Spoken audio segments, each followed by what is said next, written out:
Malam itu, suasana pasar malam begitu meriah. Iman dan Riz datang untuk membeli makanan kegemaran mereka.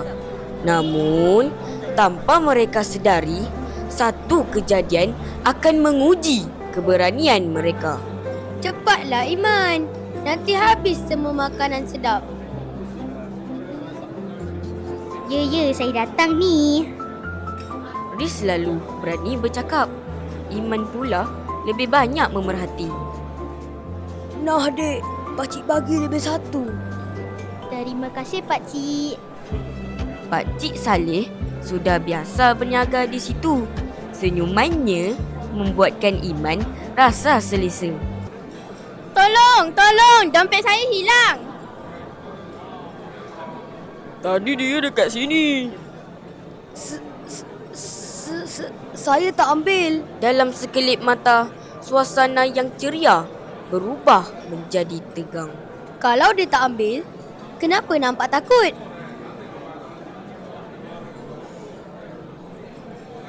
Iman nampak perkara sebenar, tetapi suaranya seakan-akan tenggelam dalam bising orang ramai.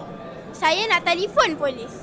Iman takut, tetapi dia tahu jika dia terus diam, orang yang tidak bersalah mungkin akan terus dipersalahkan. Dompet tu ada dekat dalam beg puan. Akhirnya, Iman memilih untuk bersuara. Bukan kerana dia tidak takut, tetapi kerana dia tahu kebenaran perlu dibela. Maaf pakcik, saya tak patut tuduh pakcik macam tu. Tak apa nak, pakcik maafkan awak. Pada saat itu, Riz sedar.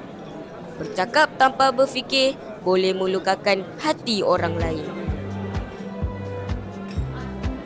Nasib kau bersuara tadi. Nasib kau sanggup dengar. Malam itu, Iman belajar bahawa yakin bukan bermaksud tidak takut. Yakin ialah tetap berkata benar walaupun suara kita kecil.